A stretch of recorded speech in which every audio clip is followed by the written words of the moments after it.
Welcome everyone to the District 54 Mock International Speech Contest. This is not a real speech contest, but this is going to be published on the District 54 website. My name is Chris Boyk. I'm the District Director for District 54, and we have a cast of thousands here who are going to be helping us out with our contest for today.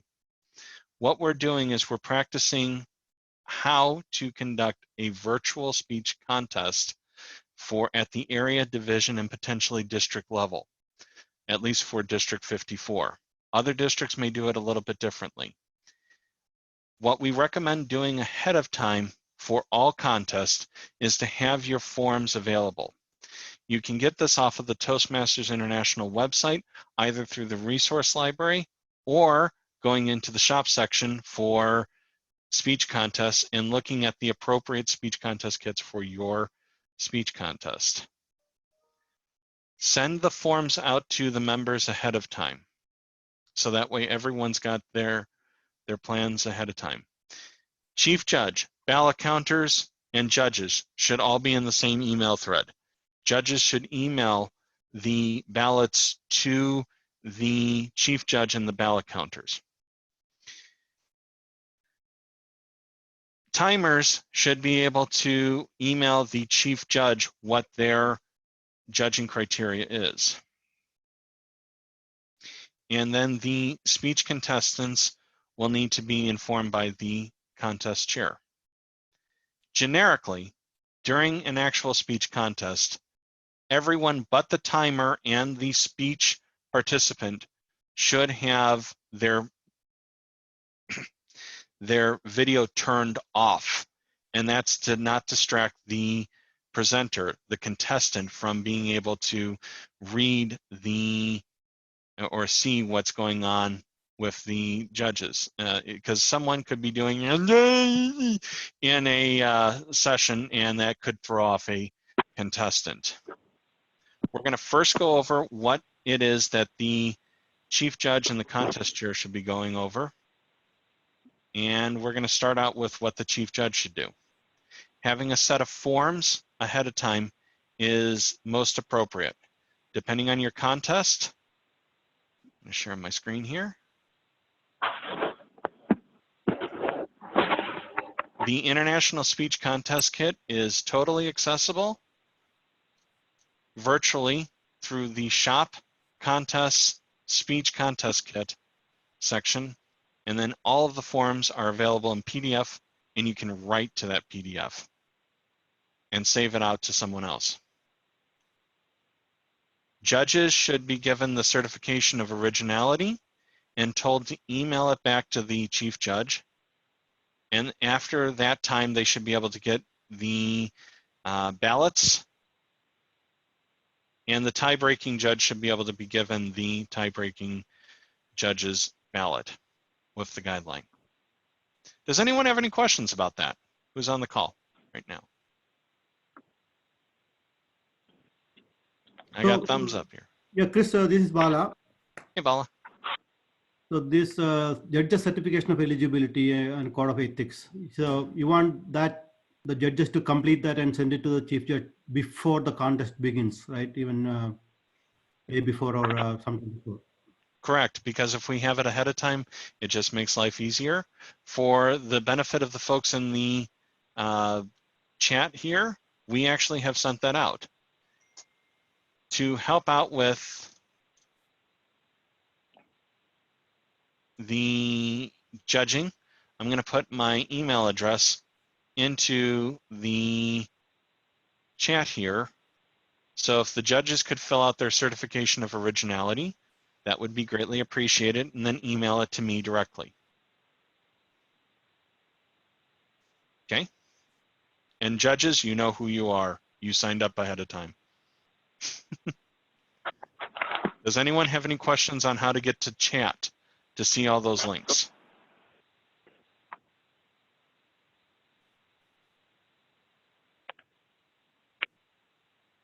Hearing none? Speech contestant. Okay, go right ahead. So for today's session, I signed up as a timer. Yes. For the contest, I've not signed up. So I just want to be clear that it's someone else who's going to send the email to the chief judge, just to make sure that that part doesn't get missed out. For the timer sheet? Yes, for the contest, the real contest. Today's the mock contest, so I signed up as a timer. Correct. But for the yes. but for the real one, it's going to be someone different. And by the way, this is a mock contest. This is a mock event. This is not a real thing. This is a how-to guide for how to conduct a contest here. Yep. And for judges to sign your ballot here, you just click on the digital file. We're going to say that we're in the International Speech Contest. And then in your browser, if you're using Chrome or Firefox, you should be able to edit this directly. And then this is either an area or division contest. Just check those off. The date of the contest, and we're recording this on 3/20/2020. And then you can actually insert a signature electronically as Dan Kybert said, and you can print your name right here. And I'll show you how to electronically add your signature when we save this file. And I'm going to save it to my downloads folder.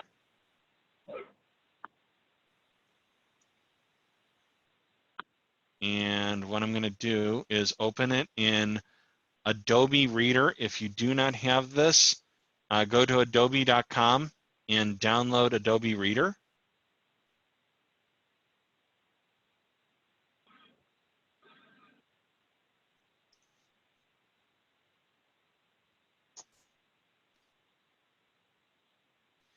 And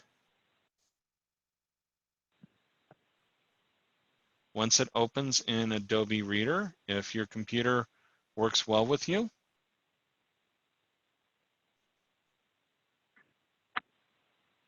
you can check off the checkboxes.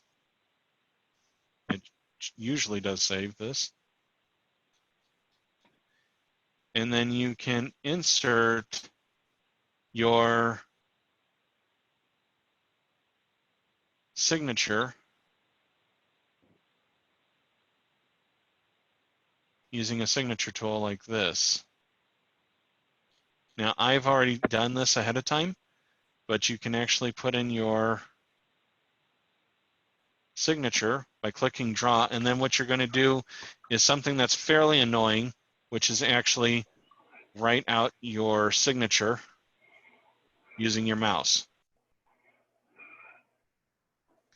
And this isn't a check, so you don't need to save it or don't need to make it perfect, but at least you can save your signature here and expand it out.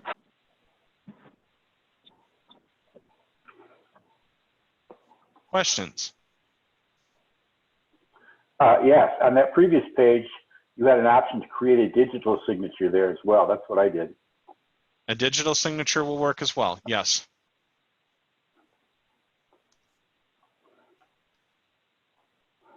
And then you can save this, create PDF, or save it as a PDF on your computer.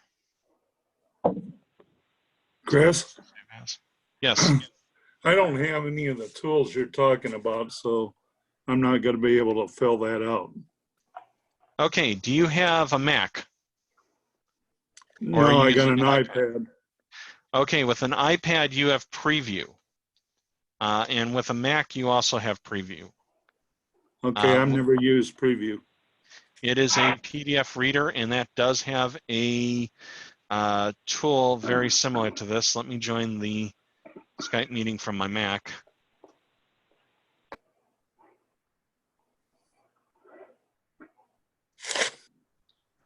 And I'm going to stop sharing my screen here.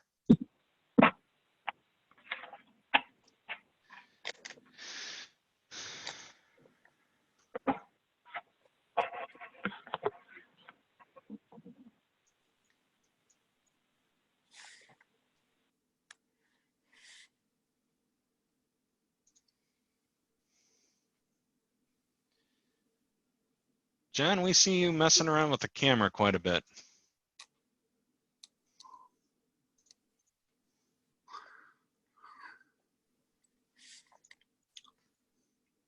Okay.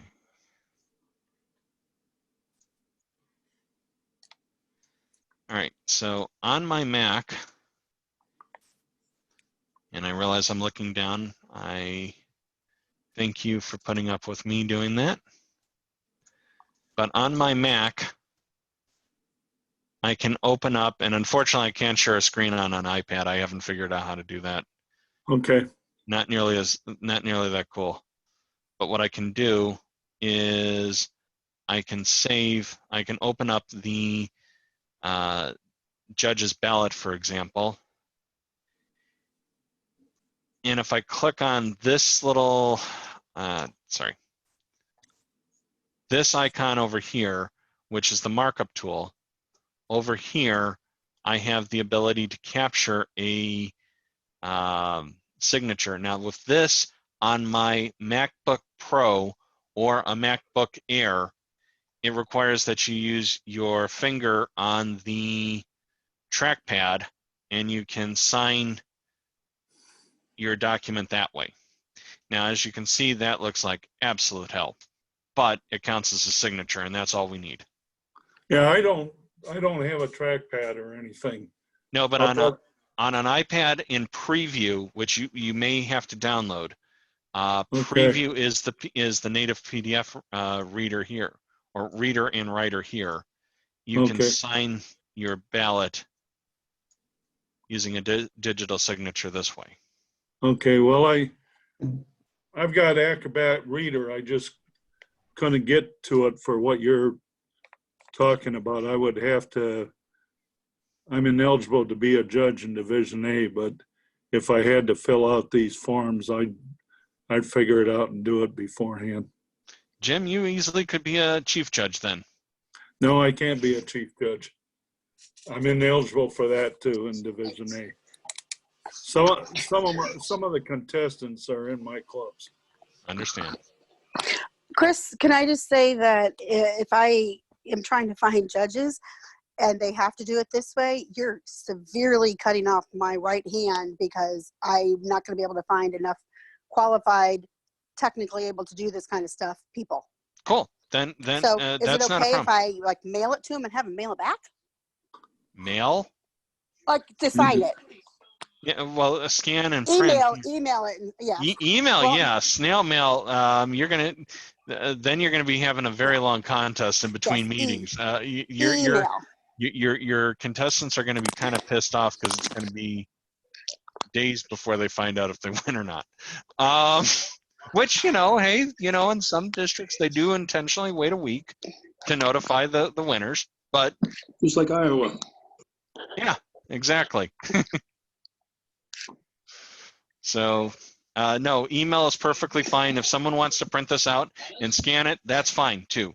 This is just an option to show folks, hey, it's not just I have to print this, sign it, use my phone or use my iPad, take a picture of it, and get it into the system. It's I have some tools available to me on Windows and Mac that are available for you to be able to do this. Is that fair? And they can print out their ballots. They can print out their judge's certification of eligibility. The contestants, go out there, download the forms, print them out, scan them, fax them, email them to the contest chair. All that works. Amy, go right ahead. I just I text you something private for a link that you might want to look at. And for everybody else, once you download the form and sign it, just take a photo, a JPEG, and then email it. It's much easier too. You don't have to scan it.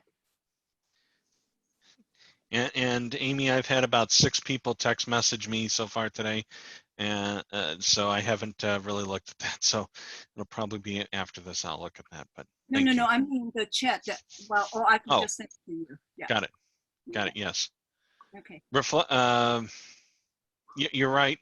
There, you can use the camera app. You can use a reflector or something like that to be able to capture it as well. Well, the reflector is for you to be able to share what's on your iPhone or on your iPad. That's for presentation. But for everybody else, if they're having a hard time with scanning, once you download the form, sign it, and then take a photo of that picture of the form. Instead of a PDF, just send it as a JPEG. It works as well. Yes, Like sending it's a valid. picture. Mhm. Okay. Questions? That's what we're here for, guys, ladies and gentlemen.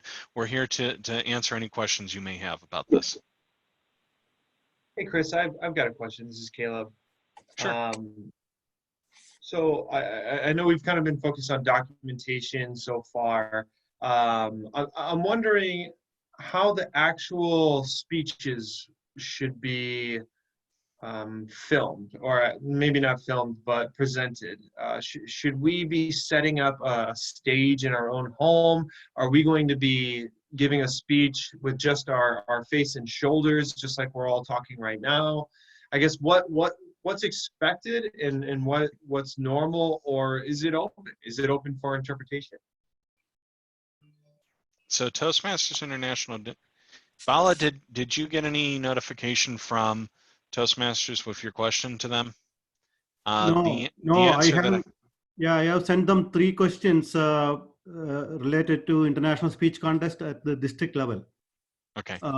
Mainly on the video recording. And also the deadline. So I have a few questions, but I'm waiting on the response. But the document that they have already provided has some guidelines on the online speech contest, where the Caleb's a question about you should stand and you should be totally be in the frame, or at least from half from your torso up, your head and up to the middle should always be in the frame. So you should stand in such a way that the judges can see you, at least half of you, all the time in the frame. Hey, Chris, I was getting ready to say I could do a demonstration as well if need be. That's perfectly fine. This is also a demonstration here.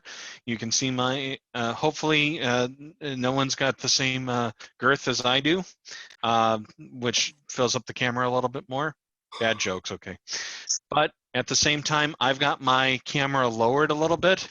It may be more advantageous for you to raise your camera and be at a different level, so that way you are a little bit more comfortable talking into something that's more eye level, because you want to be able to talk, you want to be able to stand, you want to be able to move around.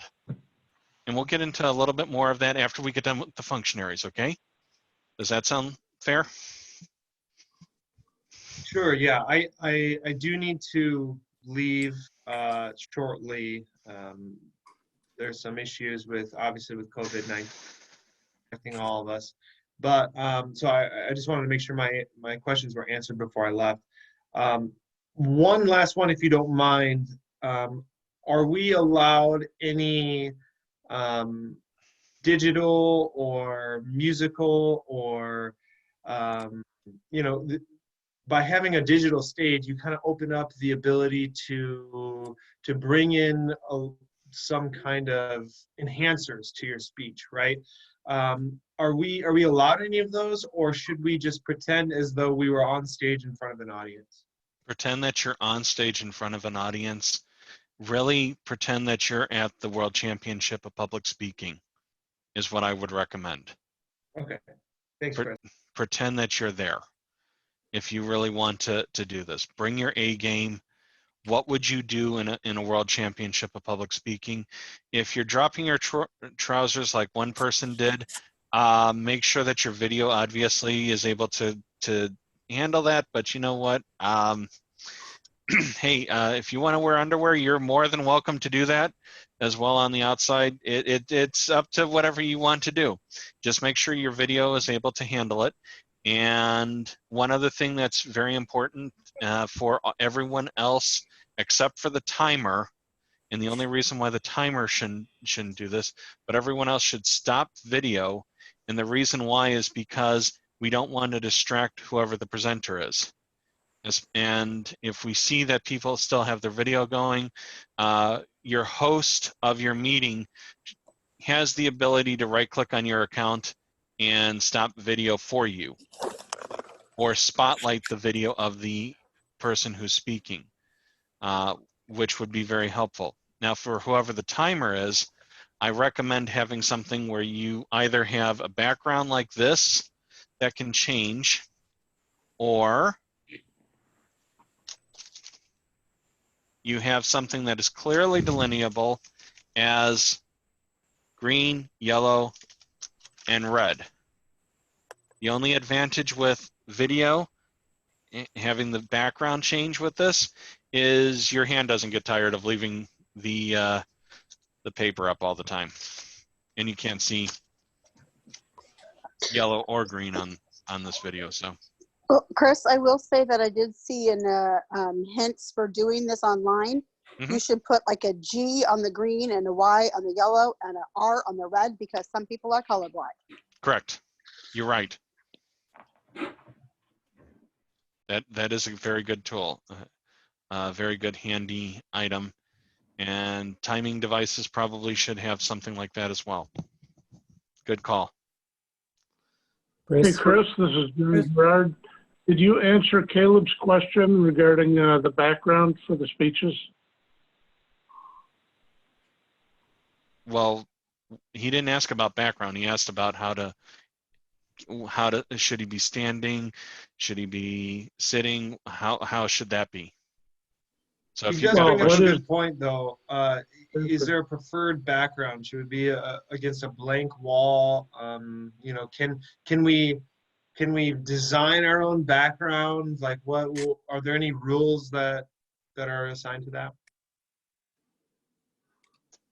Well, I've just noticed when using a background, it kind of blends in. It makes it hard to see sometimes. Like my background right now, with a little white because I have a timer, looks pretty crappy for me. And earlier when Chris was doing the background, around his head, especially around the side where the earpiece is, it kind of looked like a lava lamp a little bit. Yeah. So you got to be careful with your background if you're a speaker. I think what you're really referring to, though, is for how do we handle the background of what's in back of us. So if you want to have just a solid wall that's in back of you, a solid color wall in your house that's in back of you, that's perfectly fine. If you want to have laundry in the background, technically that's fine. If you want to have your priceless Van Gogh painting in the background, or Vasily Kandinsky, as you can see here, right here. I would just point out that, you know, they're not judging you on your background, they're judging you on your presentation and your speech. So anything that would harm your presentation, anything that would take away from your speech, I would not use it. Agreed. I agree too. I mean, it's whatever is going to enhance your speech. That's what you need to think about. But you also need to be very conscientious. Do you want something that's going to overshadow your presentation as a presenter? Okay. Good question, Chris. It's good direction, guys. Thanks. Chris, when the speaker is speaking, will all of the people who are on the call show up like it is here, or can't you make that change to just the speaker showing up? So we can, Gary, I'm going to spotlight you for just a second here.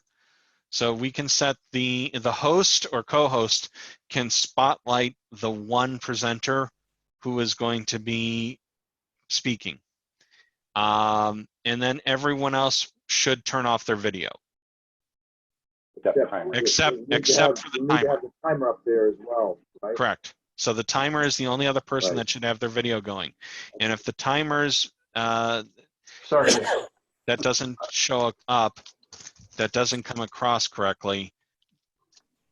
Yeah, it's on my screen. I can see Chris clearly in the side of my view right here holding the card for me. So as long as I have him there, I can concentrate. There's nothing else that I see other than him, and then everybody else's video is gone. So.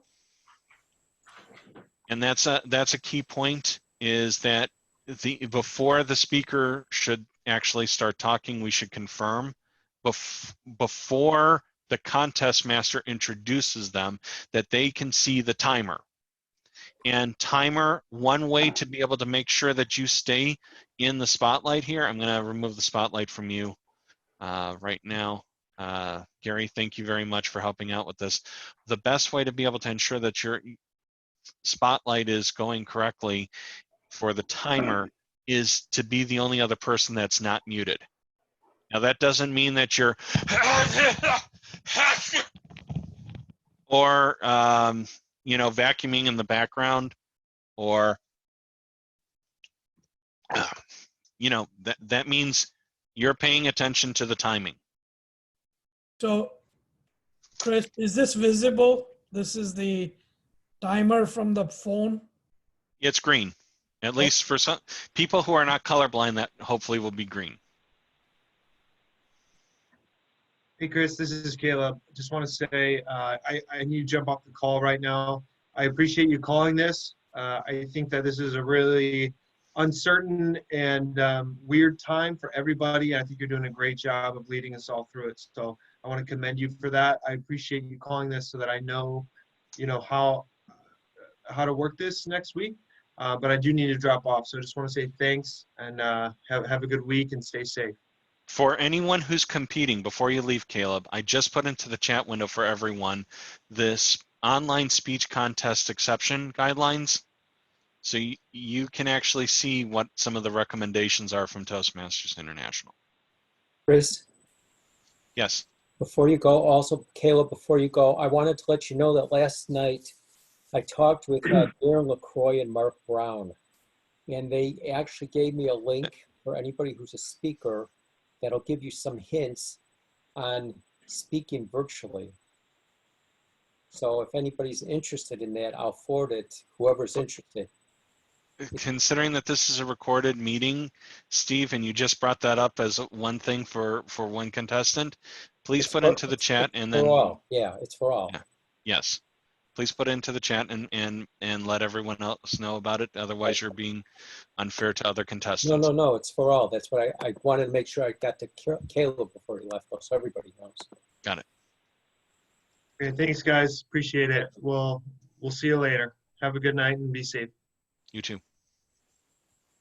All right. Hey, Chris. Sorry to interrupt, but Aaron's presentation this morning was really good about, you know, the camera is your friend. I took down, you know, his 13 tips, and he also was going to post that somewhere, probably on Facebook. It was a really good presentation if you want to watch it.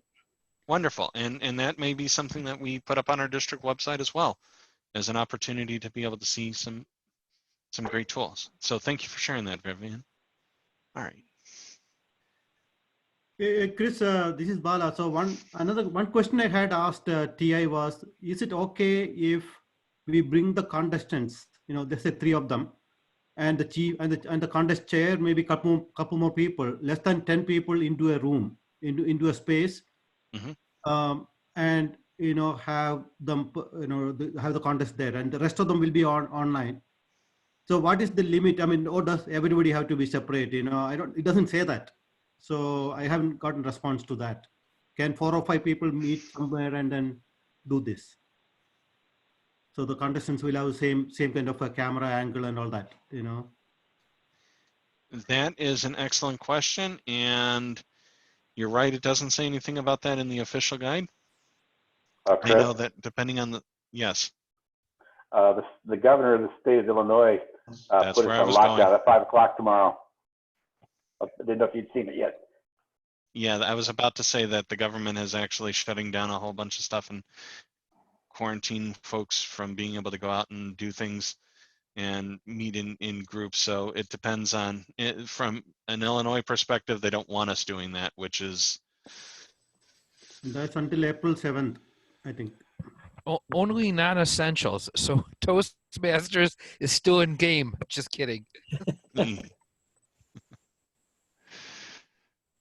So fun times.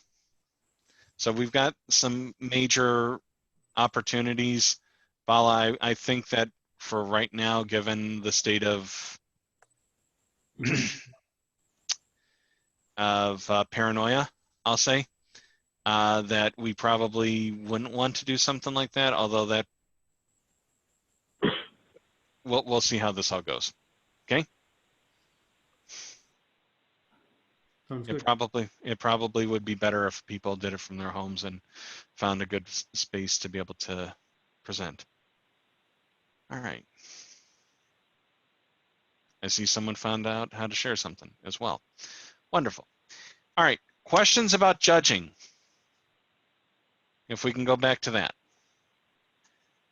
Judges, you know how to use the trying to pull up the ballot correctly. You know how to fill out a ballot and judge a contestant's remarks. And using a ballot system here, you can actually put down who you want here. You can actually mark down whatever your mechanism for judging is. So if you wanted to say Gary is the first contestant, and naturally I can't type anything because I'm sharing my screen. So if you wanted to put first contestant Gary and second contestant as Vivian and Jack the third contestant, and you want to do it first, second, third, or my preference, which is 10, going in reverse order. However you want to do that, you're more than welcome to in the PDF version of a file. And then figure out how to fold that back over that like we do in the real world? So actually one way to be able to do that, it's not folding, but what you can actually do is grab something like Windows Explorer or something else like that and cover up the contestant and the scores and just go from either the left to the right or the right to the left, whichever you prefer. And Good then idea. you can cover the scores of other people. Now, unfortunately, the second you click on this, you're going to see everyone's scores. That's the unfortunate part. So you may want to still print this out and have it be available. Now, let's say, for example, that you've saved all your stuff in the PDF file and you hit Control S, you hit Control P, you printed it off, and oh my God, you open up the file and it's blank.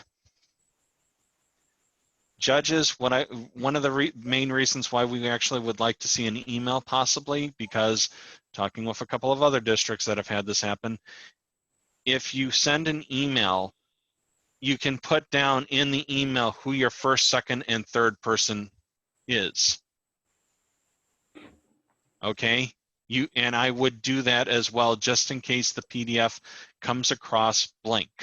It is possible for that to happen if you save it or if you export it and print it. So depending on what version of Windows you've got, depending on what version of a Mac you've got, you should have this saved to PDF version.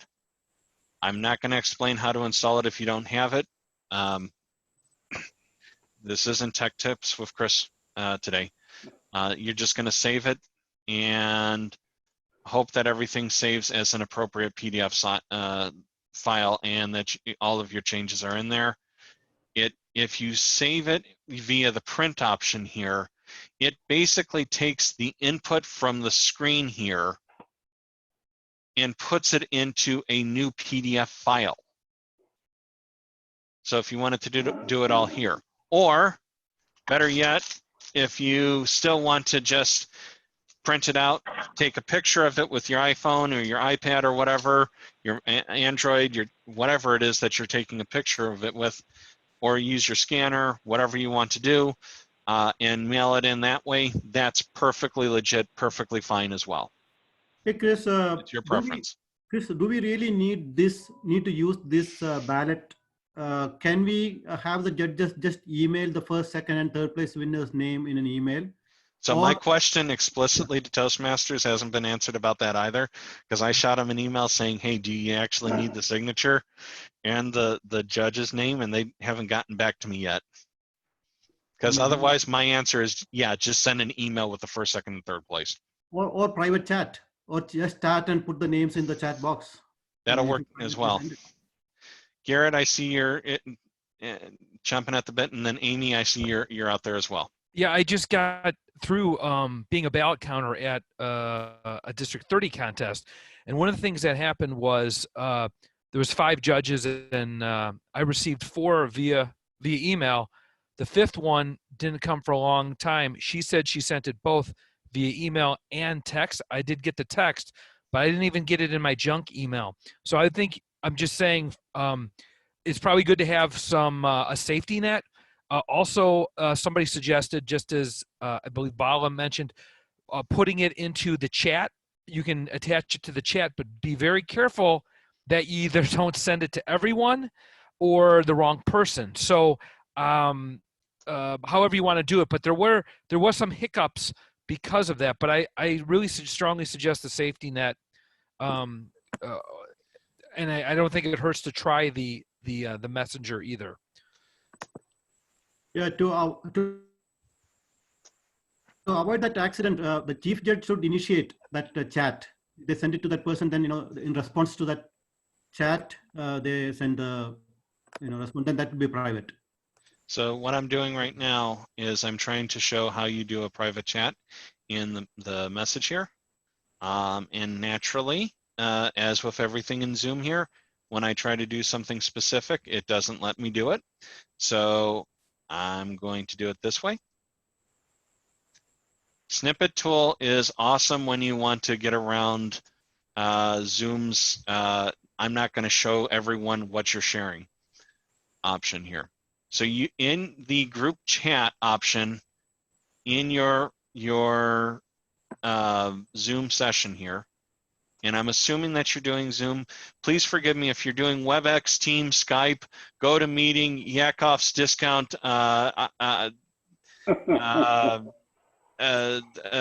voice over IP system with video, and Ice Cream Emporium. You're more than welcome to use whatever you want.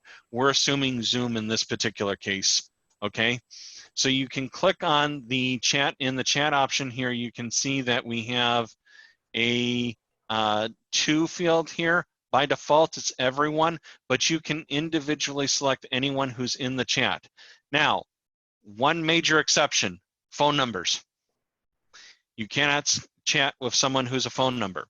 So if someone is dialed into your conference, you cannot type with them. You cannot have a conversation with that individual, okay? Trust me, I know people who have tried. And it doesn't work well, okay? Questions about that?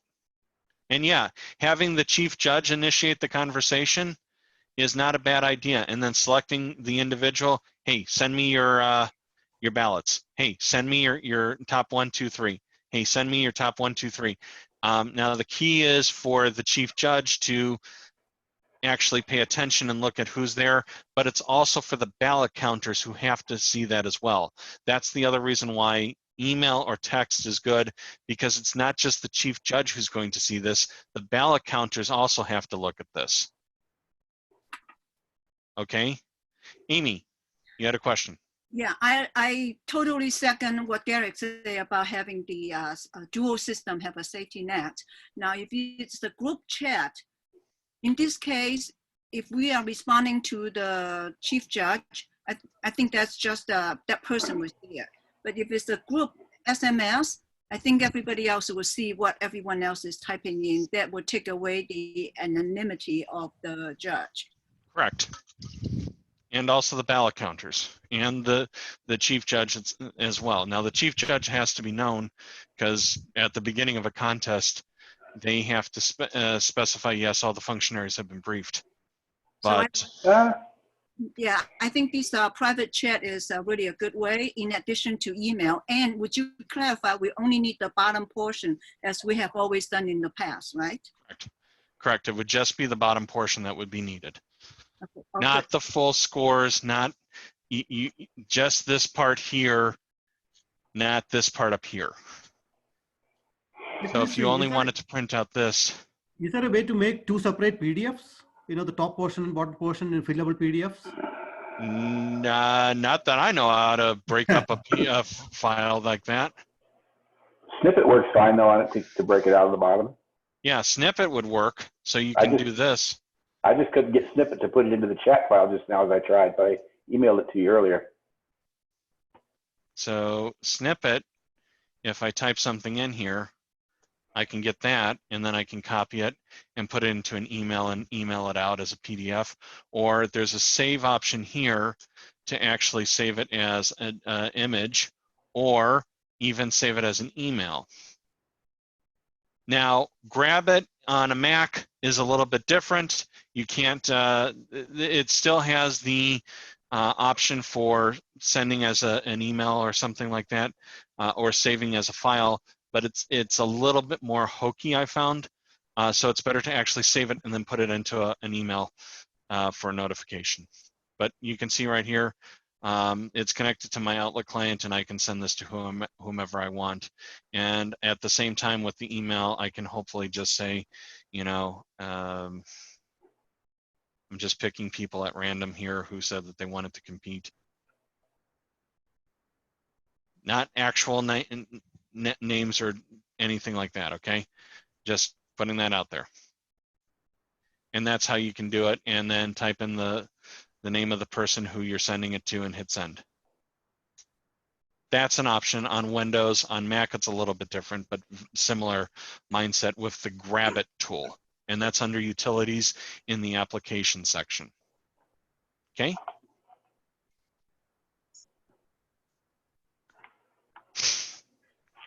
Gary, no, I'm sorry. Anyway. All right. Any other questions about this? About judging and sending your ballot in? Gary? Chris, said, yes. I'm supposed to be a ballot counter tomorrow. I think Garrett is as well. So how? Cough, cough, cough, cough, cough. Guys, don't tell anyone what your role is for the contest, please. They already blew that. They put it in the email. I know.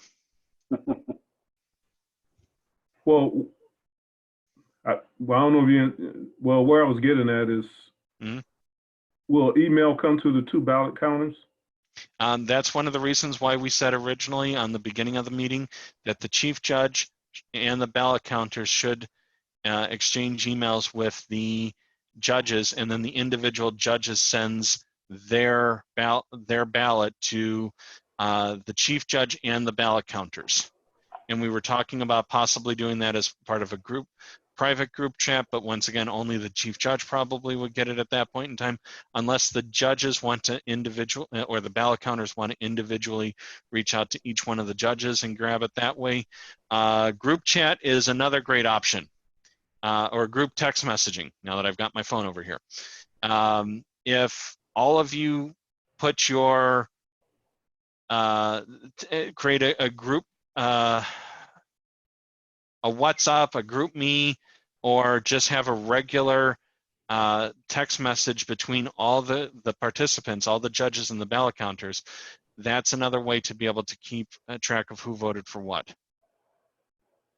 And there's another question that's here. What about a breakout room in Zoom? That is an excellent question. I'm still trying to figure out how to get that to actually work in this thing, because I haven't been able to figure out how to move it into a breakout session in this, even though I've got breakout sessions enabled. So if someone knows how to do that, I will gladly pay attention. I think you have to create the room and then just move the people to it. Create another meeting? Create the breakout room and then move the people into it. How do you create a breakout room? The invite, I think it's invite, the Alt L.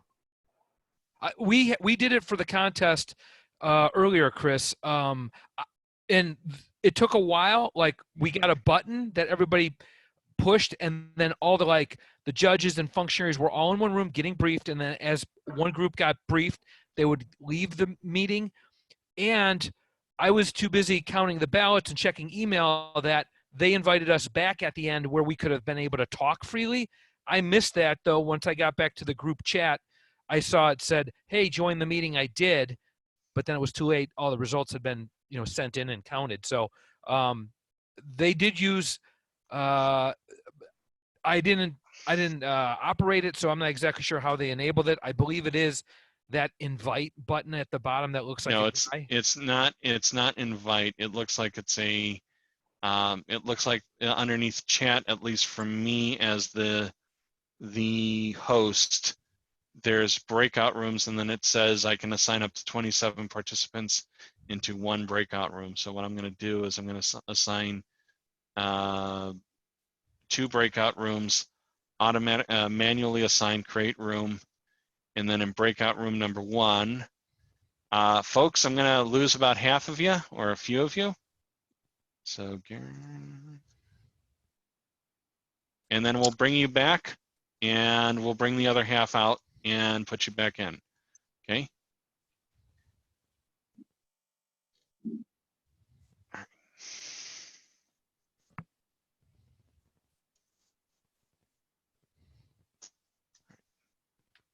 So you all should have gotten an option to go to a breakout room. Click on the join breakout room, and I'll see you in a minute.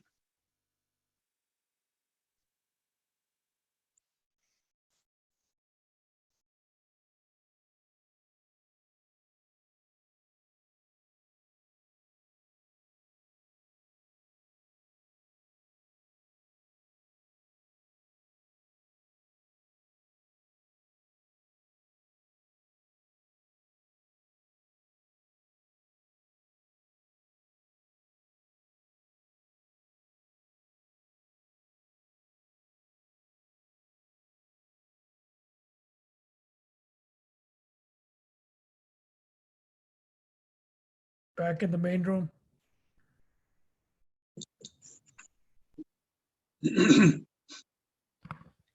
Chris, you can only do it because you have control of the account, right? You're on mute. I'm the host of the meeting. So there's still people stuck on the other breakout rooms. I'll be right back. Okay.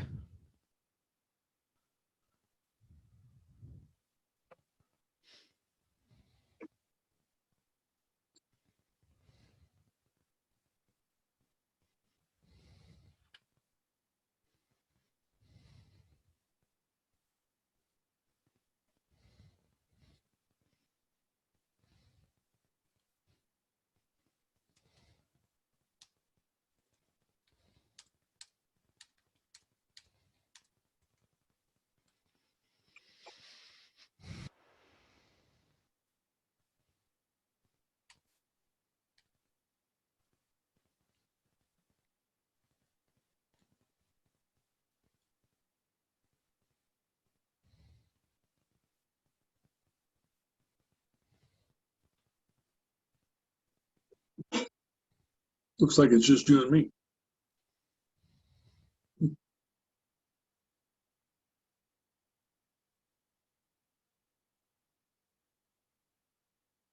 Where's the rest? I see you. This is the main room, right? Yes, but I think he's going to retrieve them from the other room. They had no instructions.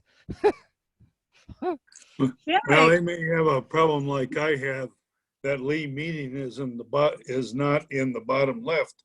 It's in the top left. Oh. And so their machines may have it in different places. And one thing I noticed was once you get that initial breakout room in the middle of your screen, once that's enabled, the breakout rooms are at the very bottom of your bar. So you don't need to get that invite again. So if they say, meet us back in the room, all you gotta do is click on breakout rooms at the very bottom of your bar.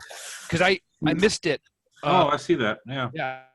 So if we wanted to go back just to see, you don't need to get that invite. So are you suggesting we mess Chris up and we go back to the breakout room so he has to come back and get some of us others? You know what? I'm going to leave. I'm going to leave to see if somebody's in there. On the cell phone, it's in the top corner, and the leave button's on the top right. I'll see some of you there.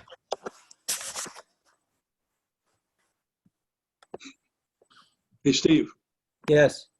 Is there something going on here tomorrow? Not here, no. Okay. Gary, 1551 contest is tomorrow. Yeah, there's I that. think they'll be using this link, but I'm not sure. Yeah, I got to bug out myself here, so I'll catch up to you all later. Thanks for all the info, and see you when we see you. All right, All sounds right. good. See you in a couple weeks there. Thank you, Jack. Thanks All very right. much. Take off too, Chris. Thank you. Thanks, Ron. Hi, Jen. Hi, Chris. I'm gonna take off too. This is Rich. All right, have fun. So thank you very much, everyone, for playing with the breakout rooms, now that we know how to do that. All right, so Chief Judge and the ballot counters can be moved off to a breakout room is what we were able to prove here. Sherry, your TV is not muted. Oh, sorry. Not a problem.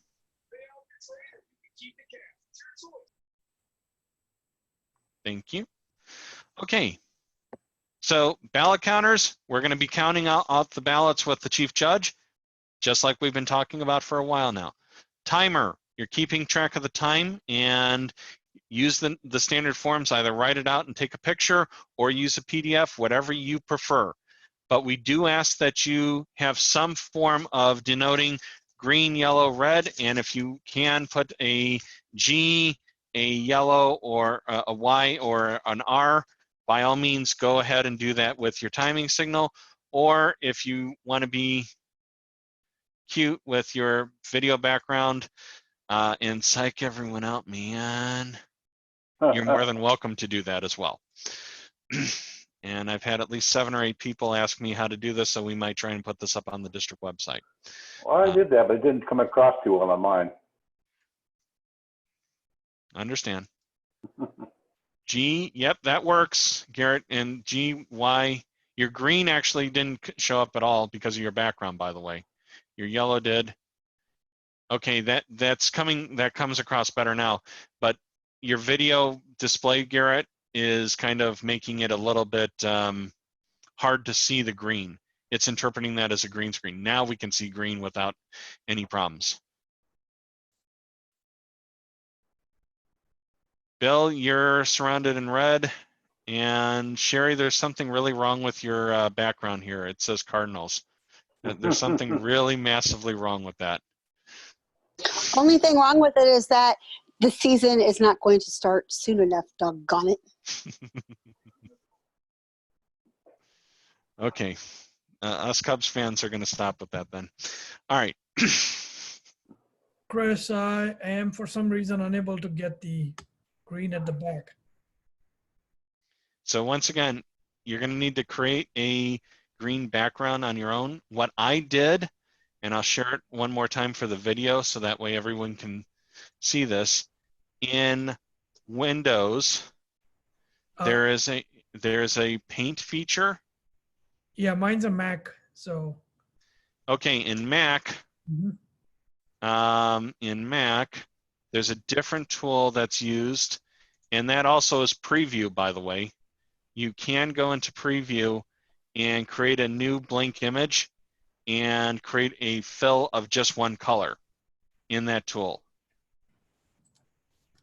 And if nothing else, you can always use Pages and just create, or a Keynote, create Keynote and just have a slide that is just a green background or a yellow black background, red background, and do it that way.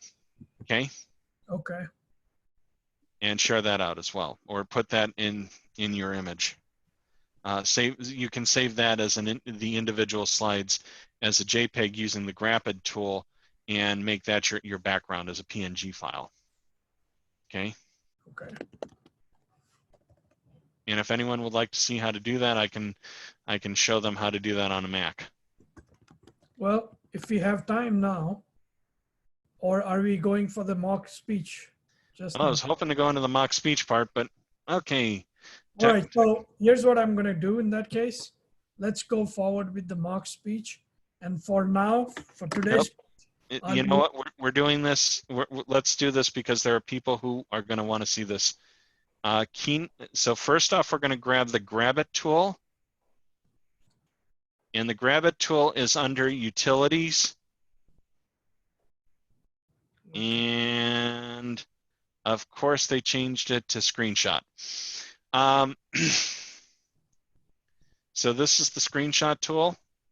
You can put in a delay of like 5 seconds here and then capture entire image or what have you. Granted, only open this once you've got this open. For those of you who have just a generic Mac, open up Keynote, create a presentation, blank presentation.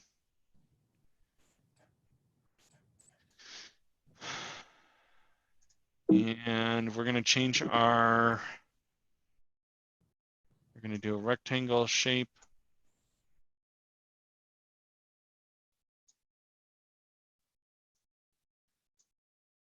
And then of course I can't see what's going on here, and I'm going to change the color. And I go back over to my screenshot tool.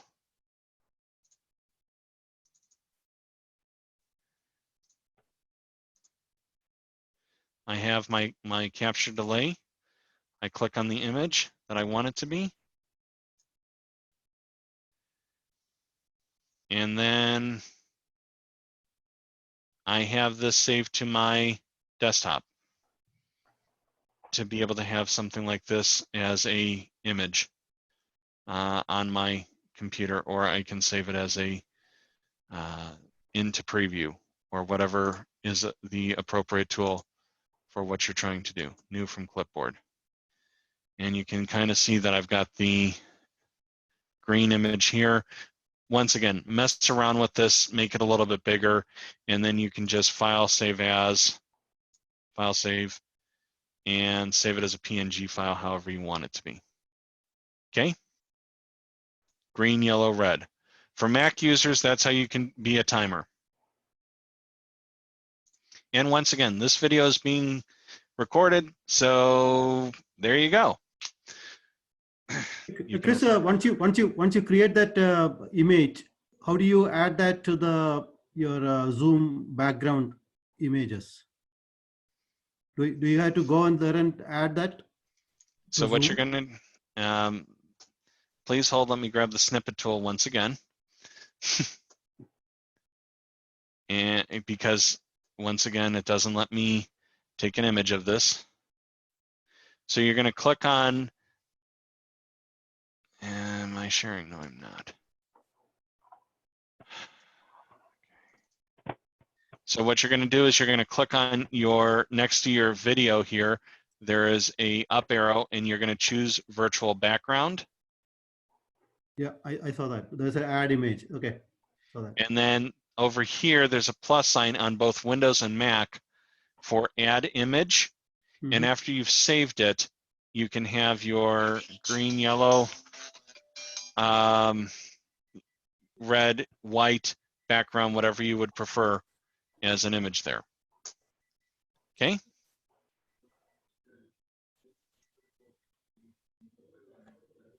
And that's how you can save it. And then after you've added the image, it will be here and your background will change when you're talking. And if you really want to freak people out, man, this is a great psychedelic color, man. Or preferably just keep it as none. Okay, so that's how you change your background after you've created the image in either Windows or Mac. Okay. All right. Who wants to compete?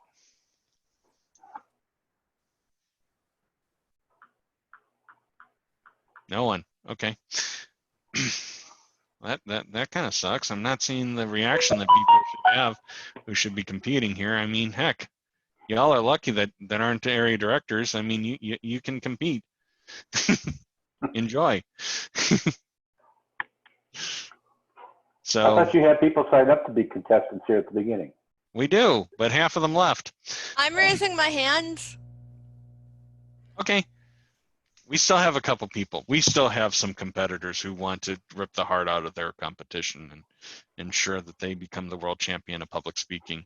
Wonderful. That's what we want to see. Okay. Once again, as we talked about before, have a good background like what Gary has here on his image for his background. Something plain generic that doesn't take away from you. You don't want a lot of fancy nonsense stuff in the background. You don't want kids vacuuming. You don't want or your spouse vacuuming, let's be truthful, or you vacuuming, unless that's part of your speech, in which case, hey, it's going to be very interesting to see how you actually present that live. You know, it's a number of items like that. You want to have the focus be on you. Stand up, be able to see the top part of your body at least. Full body is even better. I don't think you can get a camera wide enough to be able to see my full body, but that's just, you know, anyway. And why is that the problem? Vertical is. Well, it's more the wide part, you know. That's the problem with me.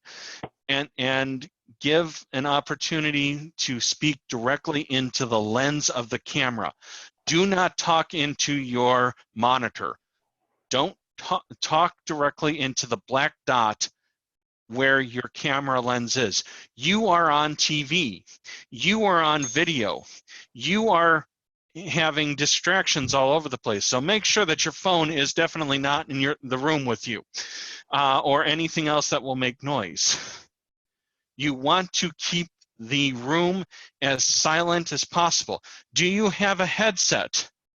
That's going to be even better to be able to talk into the headset because it gives you that opportunity to be able to maneuver and use your hands. Now, if you've got the earbuds, the Apple earbuds, don't forget they work with your headset. One thing I would highly recommend doing or not doing. Now, once again, I could be wrong. I usually am, but I have seen this before.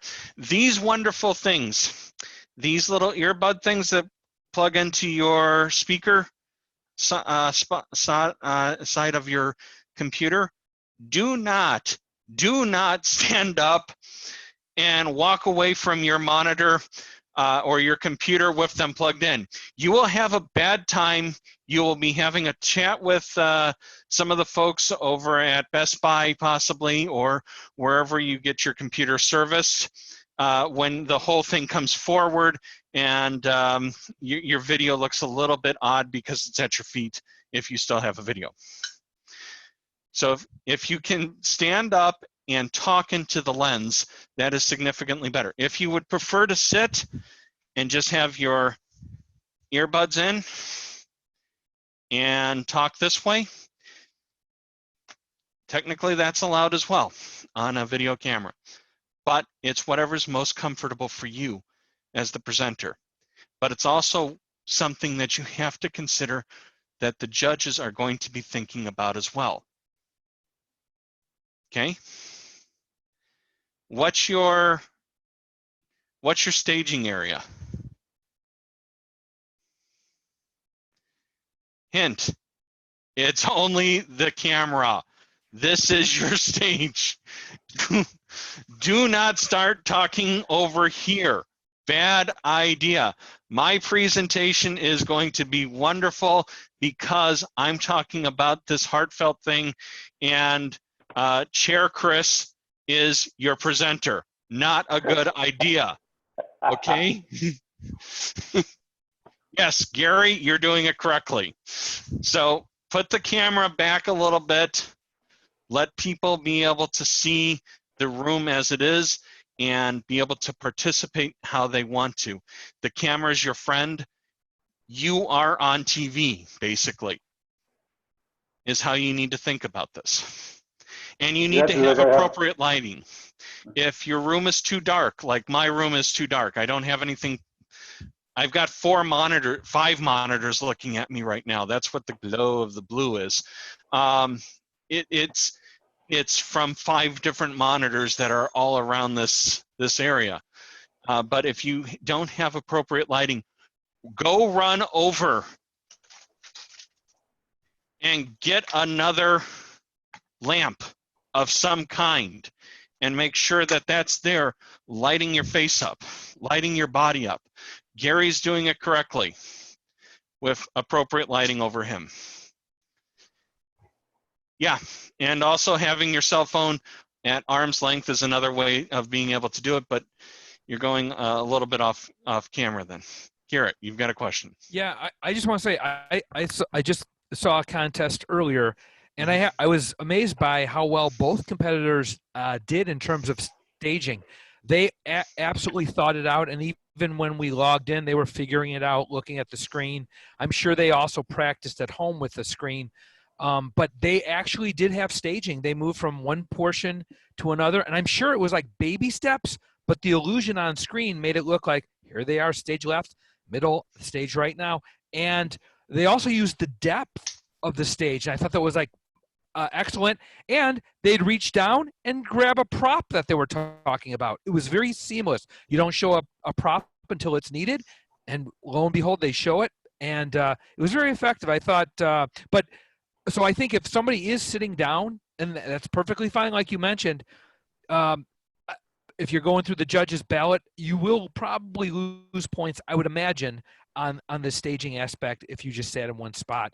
I was blown away by both competitors because I thought they did an excellent job on short notice for giving us such an illusion on a screen. I could tell they were doing baby steps, you know, and just as Gary's been pantomiming very excellently, I might add, that's what you kind of want to do.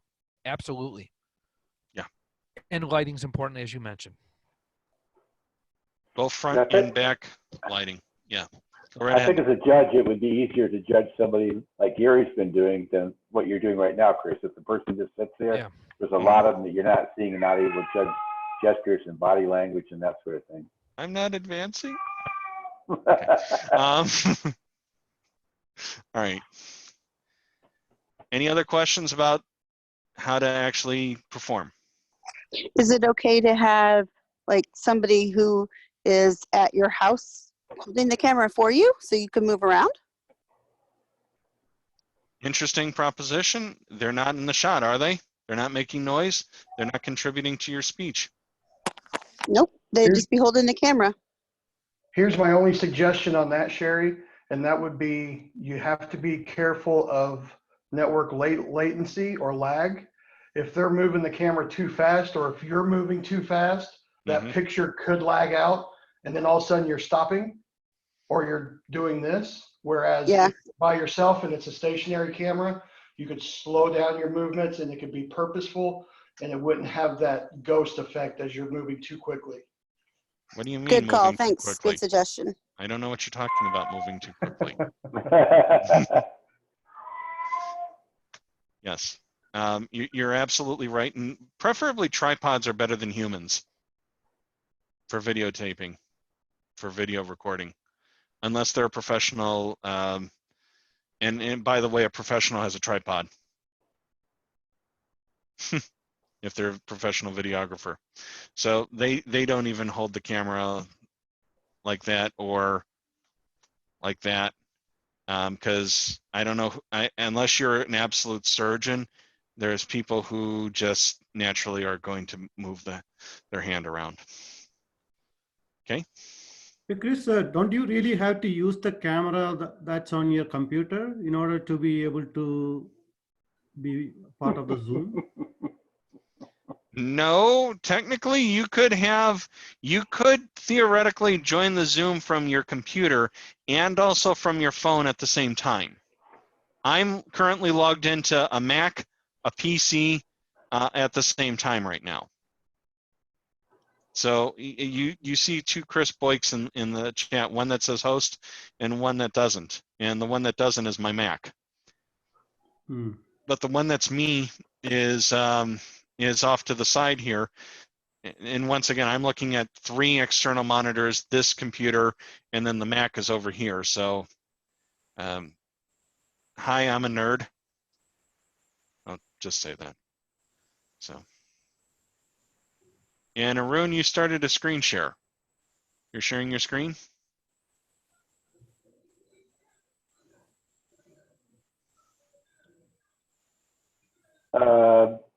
Okay. They are, So- whether they meant to or not.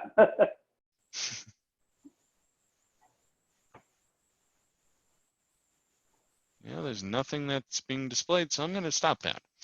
And that's the power of host, by the way. So, Robin, do you have a question? I know your hand's up.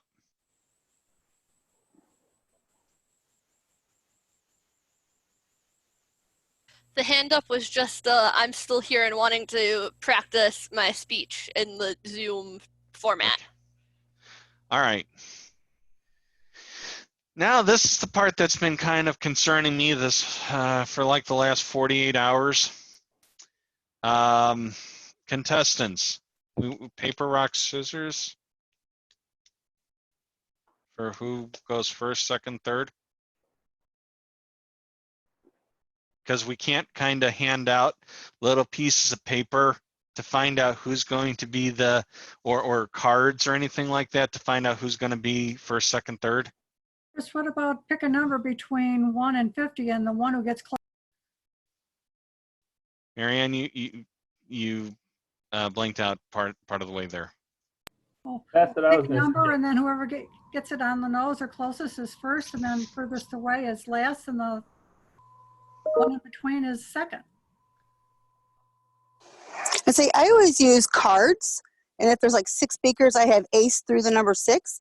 They could be shuffled up and laid face down, and I can just tell them to pick a number, and I'll just count 3 over, turn it over, and that's that person's card, and then do that for each person. That's a thought.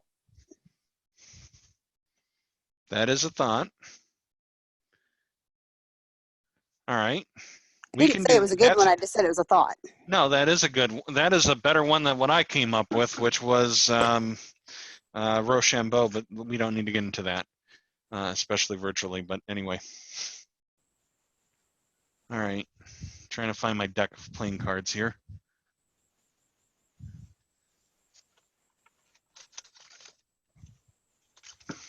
I keep one at all times in my contest bag. I keep one in my bag as well. All right. So I've got another way of doing this. How many contestants do we still have left? Vivian, are you still on to stay as a contestant? I'm here, but you know, I don't have the background. I don't have a lot of stuff. So. Okay. And This one. making it all so complicated. If there's 3 speakers, what position you want? We're grown. We can figure it out. I understand. I also have a dice here, which could work as well. Robin, you're still on?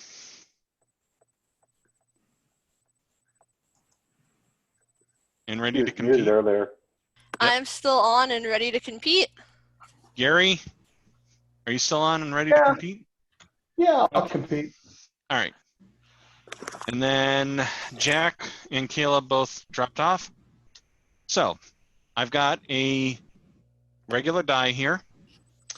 What we're going to do is we're going to spin it, and whoever guesses the number closest is going to go first and second, respectfully, okay? Between Robin and Gary. Sure. All right. And whichever comes up first, I will share the picture of whatever came up when I Okay, what are your numbers? 4. Oh. So you both can't go at the same time. All I'll right. go with 3. All right. Well, okay. All right. So it was the number 4. So we'll put Robin first and Gary second. Okay. Okay. Okay. So Chris, that's okay for now, but in the real contest, we don't know what number. You can show any number, right, afterwards. You're showing 4 now. You know, how do you know that it was 4? We have to trust you. Okay, fine.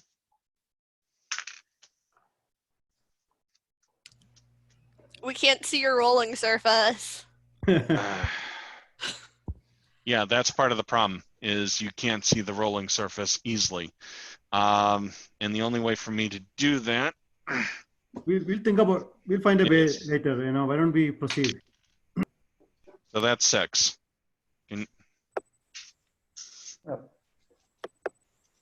And I guess I just have one more question before Robin gets started. Are we going to have a breakout room for the contestants as well? Or were we just all going to be in the same meeting? So wonderfully, this is the International Speech Contest, and we removed the Table Topics Contest in District 54. So as a direct result, you only have a need for, you can stay in the same room. Okay, great. Okay, now if Could you it's— use a breakout room for the briefings? You can use a breakout room for the briefings, yes. And we've already done the briefings on this. Remember, this is a mock contest. That's why we're spending so much time explaining everything here. Hey, Chris. Yes. Jay, a small suggestion. There is also a virtual dice. Okay, if you Google, there is a virtual dice. You can do a screen share and do a roll. Great idea, Jay. Thank you very much for that. Chris, If you can put the link to that, if you can put a link to one in the chat, that would be greatly appreciated. Marianne, yes. Who are the ballot counters? Because we have to send them our results as a judge, or the judges have to send their results to you and the ballot counters. So Jen Ho is also a ballot counter. Please set this up ahead of time. Functionaries will put you into a breakout room during the discussion, and you can decide who's going to be who. And so you can email me or private chat both Jen Ho and myself with your results. How does that sound? Okay. Now, timer. Arun, you need to stay on Yeah. with your video. I have the 3 color screens ready, but now I'm struggling with setting it up as a virtual background. So that's where I'm stuck right now. And I'm killing. I had that problem too, setting it up as a virtual background. What I could do is, as a backup, what I have is, I have 3 pictures here. So this is green. You're not sharing your screen. You're not sharing your video. In fact, no one's sharing their video right now. Okay. So Robin, since we're getting into this, who would like to be the chief judge, by the way, or the contest master? Bala, thank you for volunteering for that. All right. Is it visible now? Yes, green, yellow, red. Yes, Robin, sir. can you see that? Okay. Okay. And the speech timing is 5 to 7 minutes. Is that right? Yes. Okay. Thank you. I'm good to go. Thank you. And what does the second timer do then if you're only going to show one timer? Ensure that keep time as well at the same time. Okay, but you black my video out. I can't see the cards. You still just want me to time and send you the report? Yes. Okay, I can do that. Okay. And contestants, we don't have your introduction. So what is your speech title? So our contest master can introduce you. Learning to read. Arun, you have to keep your video on at all times during the contest because you're a timer. So Robin, you said learning to read. Correct. Okay. How about who is our next second contestant? Can I get all the titles? It's Gary, and my title is I Wish. Okay. Who else? We have one more. Our other contestants have either left or have decided that they're not going. Okay, we have only 2. Okay, we have only 2. Yeah, all right. Yep. Okay, shall we begin? Fire when ready. Okay, thank you everyone for coming to this mock speech contest today. So we have an exciting international speech contest. We have 2 contestants. Before we start, I would like to ask all the judges, the chief judge, have all the judges, the ballot counter and timer, have they been briefed? Mr. Contest Master, all functionaries have been briefed of their role. Okay, Mr. Contest Chair, which I think it will be you, same person, I think. Could be, should be somebody else. Have all the contestants and Sergeant at Arms been be briefed? Okay, so let's Yes, they begin the have. international speech contest.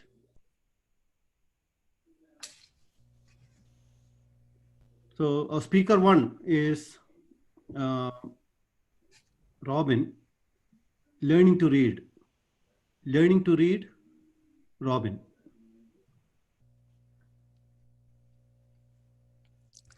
I'm a librarian. When people hear this, they assume that I love to read. That would be a correct assumption. But if you are assuming that I have always loved to read, that would unfortunately be incorrect. Learning to read was a real struggle for me. I was at a point in elementary school where they called my parents in for extra parent-teacher conferences and said, this child clearly has problems. But also, they're not a full grade level behind yet, so we can't help them with extra support. But don't worry, they'll qualify for this you're more than a grade level behind extra support very soon because they're not picking it up. My parents, when they heard this, did the sensible thing of, we don't want to wait that long. We don't want to wait until she's fallen even more behind. So they got me a bunch of extra tutoring outside of school. My mom gave up activities to spend time with me, crying over homework every single night. It was horrible. But with all of that extra support, by the end of 3rd grade, I had finally somewhat clicked as a reader and discovered that books could be a magical escape to take me to all sorts of different fantasy worlds that are more fun than the real world we're living in right now. And okay, I can read 1 language. And then in high school, I took Spanish and tried to figure out reading Spanish. And some of the same struggles that I had with learning to read English also really impacted my ability to learn to read Spanish. I really struggled in Spanish class. I did just well enough in Spanish to not have to take a foreign language in college. And that was good enough for me. And I figured, okay, I'm done with this whole language thing. I figured out 1 language, that's enough. And then as I've gotten older, I've gained an interest in Judaism and have decided to start working with my rabbi on learning how to read Hebrew. If I thought learning how to read English was hard, or learning how to read Spanish was hard, learning how to read Hebrew is really hard. It has a whole nother alphabet from the one we're used to. And you don't need to write down the vowels. The vowels show up as little dots or lines above or below the consonants. So it would be like instead of writing Robin, R-O-B-I-N, writing R-B-N and trying to figure out what the heck that word is. It's really, really hard. But my rabbi and I have been working together and have been able to draw on some of the tips and tricks that I got from my years struggling to learn to read English and struggling to learn to read Spanish to somewhat help me figure things out.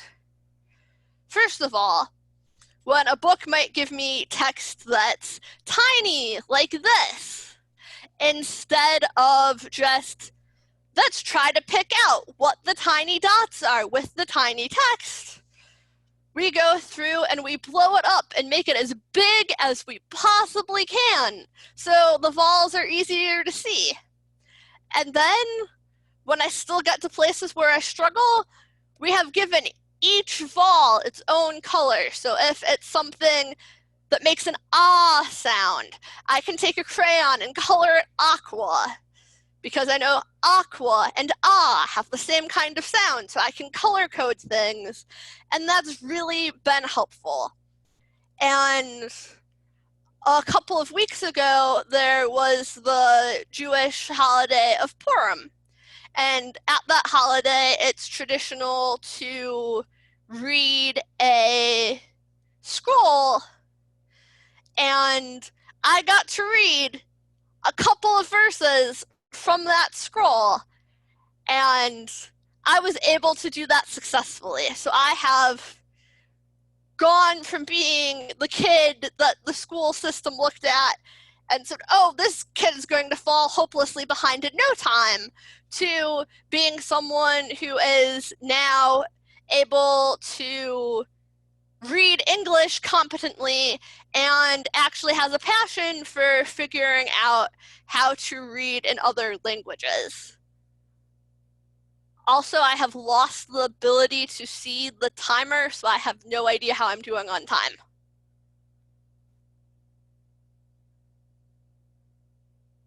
It's a red card. Okay, It's a green card, green. Oh, green. Sorry. Okay. I will call this done, but we need to figure out getting the timer to show better for the next person. Okay. Sorry about that. I thought it was visible from here. Probably not. But anyways, thank you for that and sorry about that. She may not have pinned you. You need to pin the whoever's the timer, you need to pin that video. Oh, they were showing up at the beginning, so I thought they were pinned, but then they disappeared. So that may have been a technical error on my end. So once again, going back to what we talked about earlier, the timer should be the person, the only other person who has their audio not muted and their video displayed during a speech contest, because that guarantees that you're going to be on screen at all times for the speaker, because it goes based on who is not, who is talking. Zoom will make it who is not talking. So we need 1 minute of silence for the judges to be able to fill out their ballots. Okay, timer, please time 1 minute of silence for the judges to complete their ballots. Okay.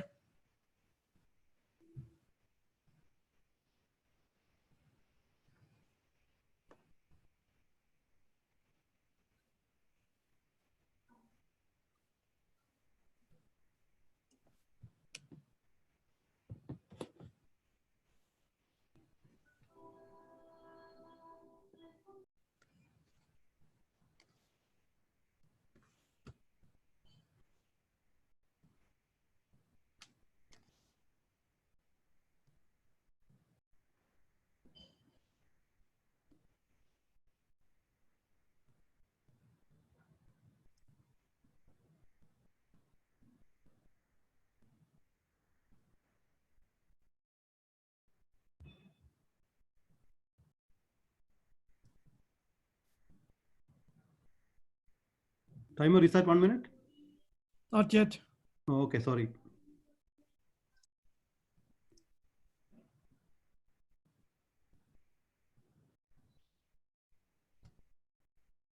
1 minute.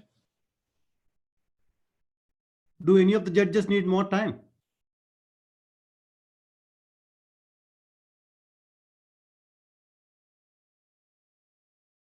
Okay, we'll proceed with our next contestant. Gary, I wish. Gary, no, I wish, Gary.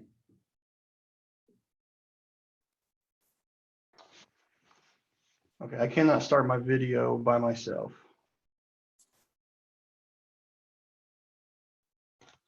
It's not allowing me.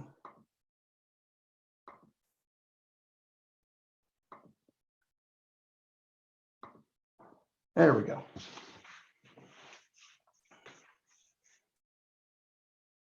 Great song lyrics can have a way of inspiring us or even guiding us. Just like the paths in our lives, the song lyrics have a way of flowing from beginning to end. Sometimes, however, those lyrics are hard to understand. And just like those lyrics, sometimes in our lives, we don't know exactly where our path will go. But I'm here to tell you today that it's not about finding a new song, but it's about making sense of the lyrics that you have. Now, just like me, I know most of us probably have that one song in our life that just sort of fits who we are. That one song for me was back in high school. Titled I Wish by the artist Skilo, it started a little something like this. Hello, I wish I was a little bit taller. I wish I was a baller. I wish I had a girl who looked good, I would call her. Contest master, fellow Toastmasters, I wish. Verse 1, I wish I was a little bit taller. You see, it was kind of rough for me in high school. While most other boys were just hitting their growth spurt, I sort of just stunted out. And the only growth spurt I would actually have would be out instead of up. All the other boys were inspiring to be tall and bulky like Arnold Schwarzenegger. But I was just lucky enough to be compared to Danny DeVito. I have wished so many times that I could just wake up one morning and walk through the halls of high school head and shoulders over everybody else. God has a funny sense of humor because that wish never came true. However, I do have a daughter who turned 12 years old this year. She's in 6th grade. She is already eye-to-eye level with me. Do you know what it's like to go to a parent-teacher conference and compared to your child, you look like the student? Verse 2, I wish I was a baller. Skilo continues to say, when it comes to playing basketball, I was last to be picked and in some cases never picked at all. One of the most dreadful activities in high school for me was gym class. For a small, out-of-shape boy like myself, there was 2 things I dreaded most. The first was basketball day. You see, I had a coach that would break us up into what he called shirts and skins. He would line all the boys up in a row, and he would just walk down the row saying, shirt, skin, shirt, skin. And if you were picked as skin, you had to take your shirt off in order to play. Why would you do that to a guy like me? I was always picked as skin. The second most dreadful thing was days when 2 guys got picked as team captains and they got to pick their own teams. Oh, the process was just horrifying, standing in a line of guys as one by one everybody else got picked. I was always one of the last ones standing there. And just to see the anguish on the captain's eyes as he knew he was picking me for his team was just downright humiliating. I have wished so many times that I could just go out there and grab that basketball, run down the court and just slam dunk it. But to be honest, the only dunking I was doing was at the donut shop. However, I have a 16-year-old son. He is so athletic. You could put any ball in his hand and he could just go out there and play. It's so much fun sitting on the sidelines watching him do what he does, but it's also a pain to be there with my friends that remind me that he certainly didn't get his skills from you. Verse 3. I wish I had a girl who looked good, I would call her. I can't believe this is the only wish that came true.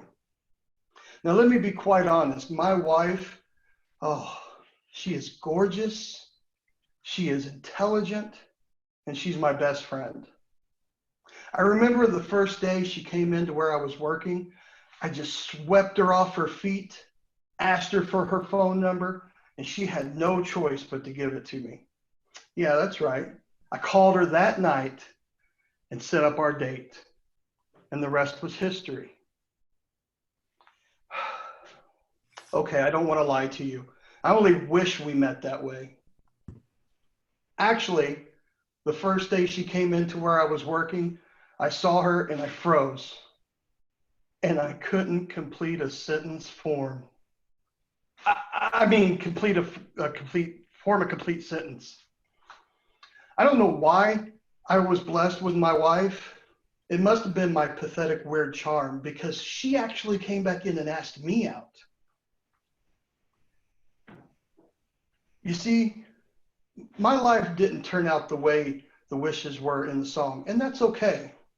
And just like me, I know most of you probably had those scenarios in your life where what you wished for didn't come true, or you thought you knew exactly what you needed to be, or what you needed to look like, or who you needed to be with in order to have a great life.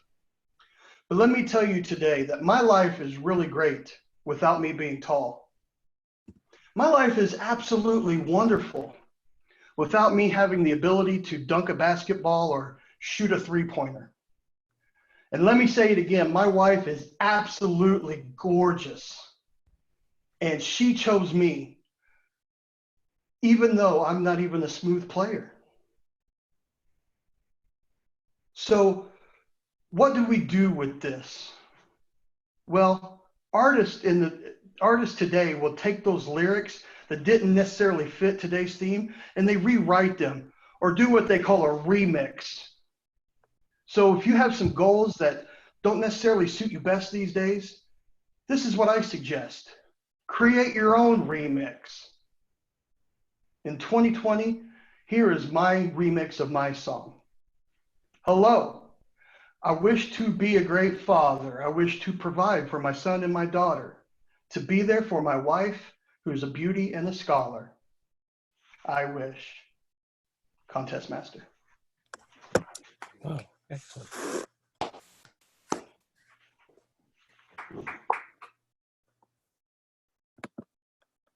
Thank you. 1 minute for the timer. Please put 2 minutes for the timer. This is the last speech. Okay, 2 minutes for the timer. So for the judges to complete their ballots.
2 minutes.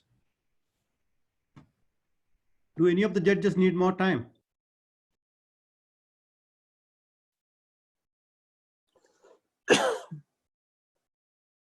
Okay. Would judges please? Yes, I do. You need more time?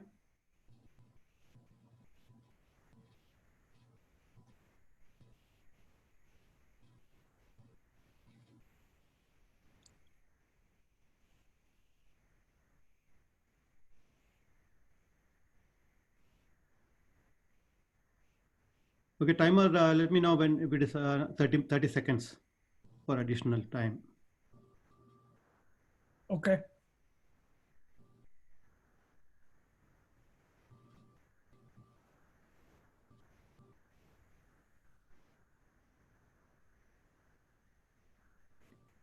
"30 seconds up." Do judges need any more time?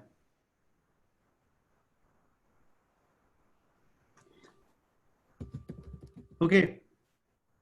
So judges, please make sure you sign the ballots and just the bottom portion of the ballot where you put the names of the winners and take a snap of it and send it over to our chief judge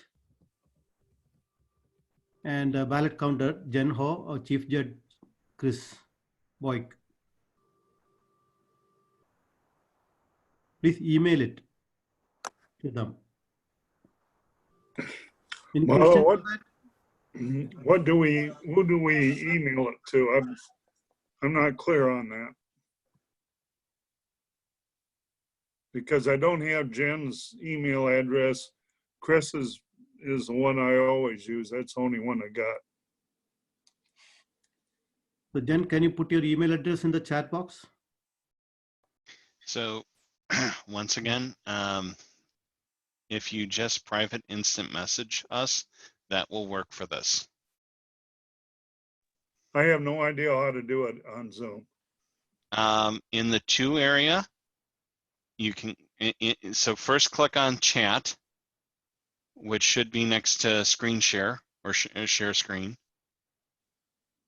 And then from there,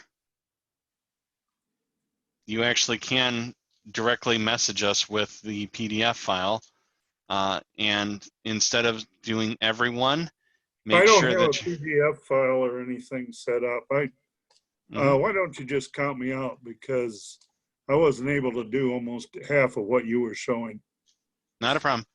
I did private instant message each person, each one of the judges, including you, Jim, cough, cough, as to private message me and Jen Ho. Okay, I don't see. Where do we I see don't that, see Chris? that either.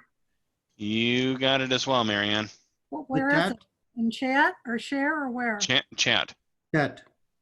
You open up your chat and you should see the both from Jen and from Chris, the private message they sent you at the very bottom. And where is it coming from?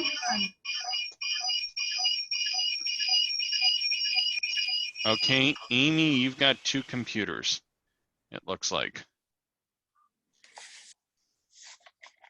Or two devices that are on here. So we're Okay, getting I'm feedback. back to one. Okay, I'm looking for the private chat. Who is it supposed to coming from?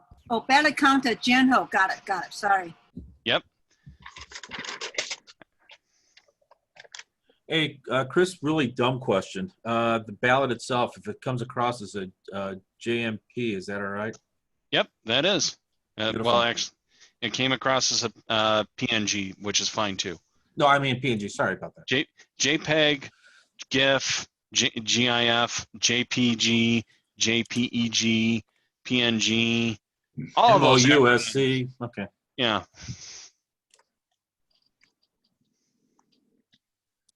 Chris, I sent you the timer report. Yes, thank you.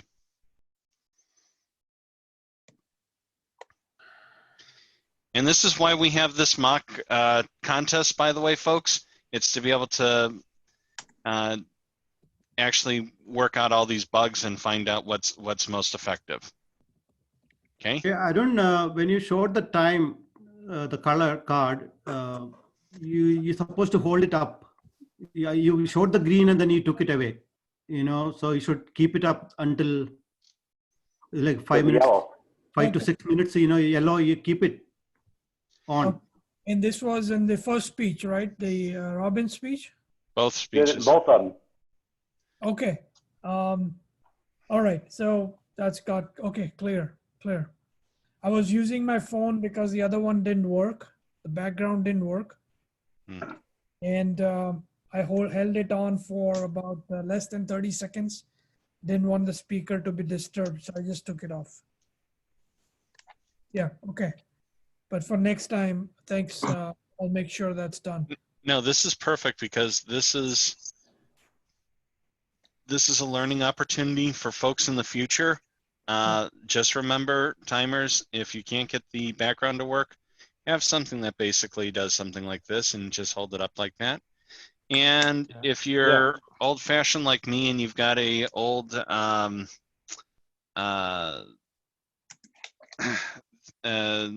like paper clip or something like that, you can hold this together and just put it in front of your camera like this, and then after a minute, swap it over to be yellow. That's probably best. And write the color green, yellow, red on it in the words. Yeah. Yeah. Okay, I got sorry. I got Mr. Smaller's ballot, so it works. I got it. If you send it by attachment. And I also just got Jeff's attachment as well. Hey, I didn't get that one. Chris, another suggestion. Yes.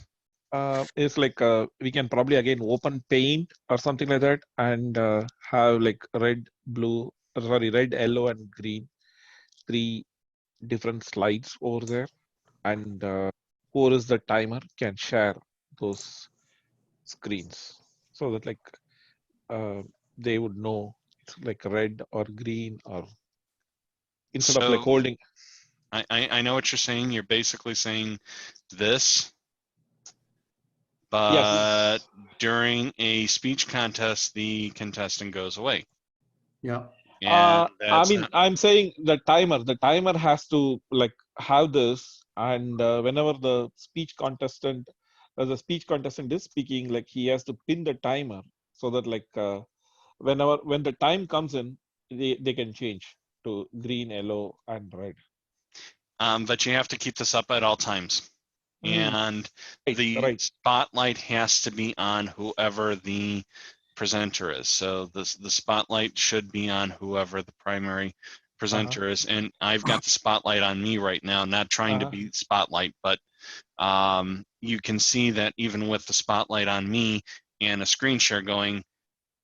Yeah, screen share is taking that. So Jay, Chris explained how to make it a background in your Zoom. Right. I mean, right, Bala. Again, I don't know if that really would work, but we can try. The other choices, like as Chris said, it's like it's back to that. Like we can have like papers, three kind of like papers, red, yellow, and green papers, and show that. Yeah, that seems to be best option. Yeah.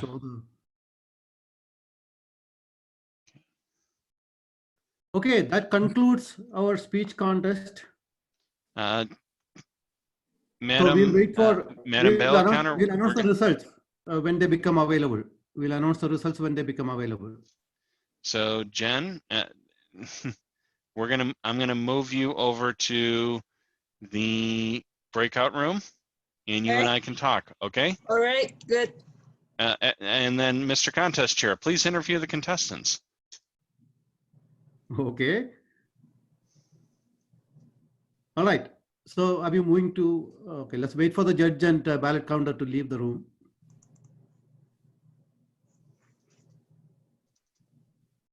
How do I move over there?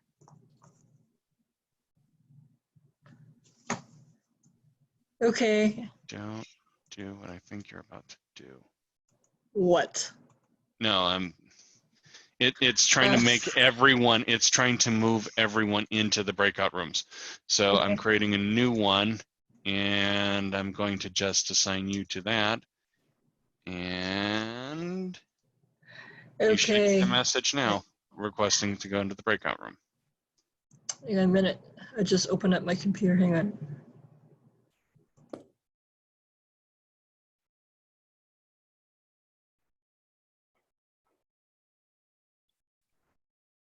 Okay, looks like they have left. So let's take a few minutes to get to know our speakers better. So Robin and Gary, if you would come up on the stage, we'll ask you some questions. So let's start with Robin, who was our first speaker. Robin, can you tell us how long you have been a Toastmaster, which club you belong to, and tell us how you and your family are dealing with this the situation that we are in, the whole coronavirus situation. I have been coming to Toastmasters meetings since I was a small child who was not old enough to be left home alone with my dad, who's been in Toastmasters most of my life, and became a member myself when I came back between undergrad and grad school, and have kept up with it since. And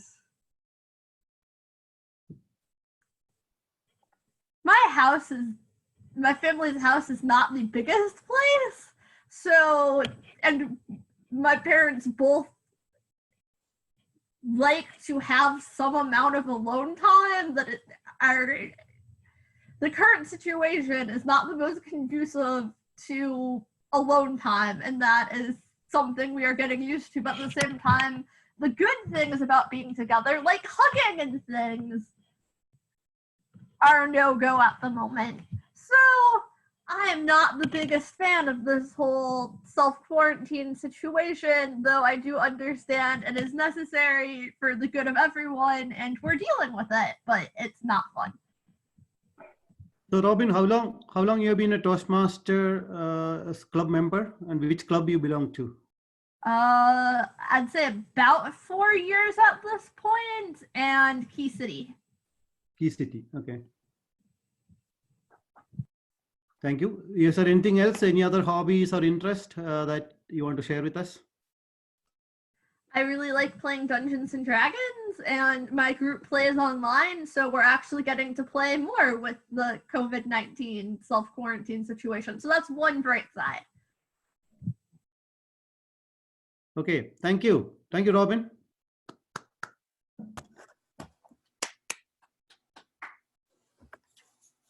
So Gary, same questions to you.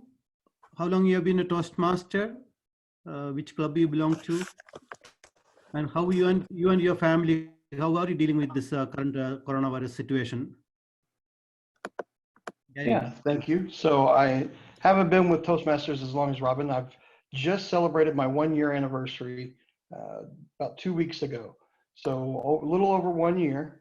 I'm part of Talk of the South Toastmasters, which is at State Farm in Bloomington, Illinois. And as far as how we're dealing with being quarantined, I'm usually a very outgoing person. I like to be out and about, and I'm working from home currently, and I was stir crazy the first day. And I have my daughter, like I mentioned, 12-year-old daughter. She's about as outgoing as I am, so she is getting stir crazy as well. So we're not doing that great. We're keeping everything as civil as possible, but you know, there's some days where I wish I had an extra room I could go to and be alone, but we're also in a tiny house, so yeah. Thank you, Gary. Anything else that you would like to share with us? Any of your interest, hobby? Well, one of the funny things was during my speech, I mentioned this to one other person in the meeting. We have 2 cats and 1 dog, And during my speech, my elder cat, who is very stubborn, decided to jump up on the table, and I thought he was going to walk past the camera while I was giving my speech. So I was sort of anxious on what he was going to do, but now he's just sitting here laying next to me. So I'm thankful that he didn't make an appearance across the screen while I was trying to talk. Okay, thank you. I think we can talk about both of you. I think came in the camera. We could see you quite well, and we could hear you. I think it was pretty clear, the video and audio. That's very good. I think that's very encouraging that you both have been able to give your speeches, and we were able to see you, half of you clearly. So yeah. So that's good. I think I'm happy about that. Going forward, our contestants should be able to do similar thing. Bala, I have one Yes. comment. Jim or Gary was talking with probably a Bluetooth headset or maybe just a microphone that off stage there. I think it was a headset. Robin had one with a wire on it. I think if she could borrow one with Bluetooth, it'll give her a little bit more flexibility in moving around there. Yeah, I actually have what's called a Jabra. So it's a microphone sort of disc thing that plugs right into the laptop. So that's what I'm using. It just gives me, it frees me up a little bit. So I'm not wired into because like Chris said, I would have hated to have set up my laptop and then took a couple steps back and then crashed everything while trying to start my speech. Any other feedback from anyone on the two speeches? As far as Yeah, the I have a question. Can you hear me? Yes. And that is, how far away were you from your laptop or your computer screen or the camera? Is that directed towards both of us? Yes. Okay. I guess since I'm talking, I'll go first. I was about 6 feet away. Okay. So I don't want to show you I have my, Right. on top of my table is a actual laundry basket. And then on top of the laundry basket was my computer. So that was my setup. All right. So okay. You know what about you, Robin? My computer was in the middle of my parents' bed, so I'd say it was maybe 5 feet away, maybe, possibly less than that. Okay.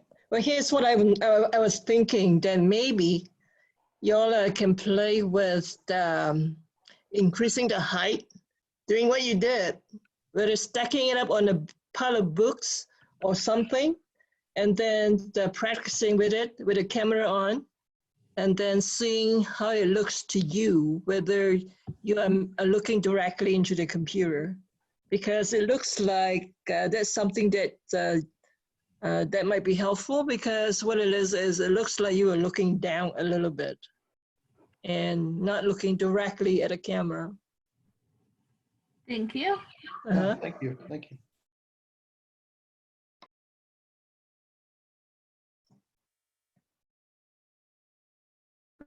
I would add to it, instead of a stack of books, you can also have a cardboard box, from Amazon or something. And Jen is absolutely right. You want to have your eye looking at the green light of the camera if you have a Mac, or as Chris said, the black dot. And that, to help you, you might also want to put a mirror there so you can see yourself and you tend to smile a little bit better. And the other thing is you guys are doing great without any window behind you. But then earlier when Robin was talking, and the light was behind her. So make sure the light is on your face so that we can see your face. But so far, you all had a really good background, especially with Gary.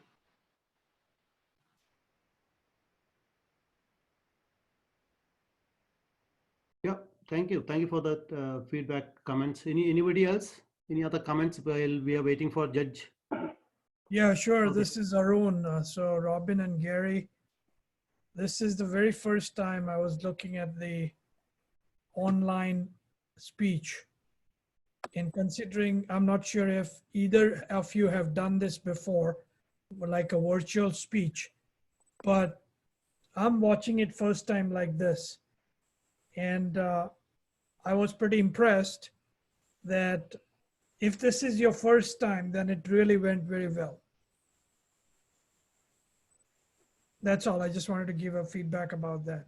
Yes. Thank you. Thank you.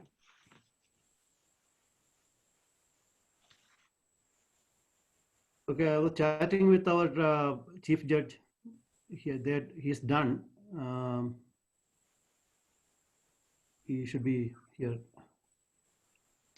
Okay. Mr. Contest Master, Yeah. our results are in. We also have an update, and this is important for the video recording of this as well. Apparently, Toastmasters International has modified the PDF file for first, second, third place, and certificate of participation to not be editable. So there's an opportunity for improvement there and sending out the notification of the winners and the certificate to the winners that way. I just want to point that out there. You may need to print and then scan and then email the notification, the certificates to the winners Or take a picture later on. Right? Or Yes. take a picture. Mm-hmm. Okay. It traditionally has been editable. In the latest rounds, it is not, though.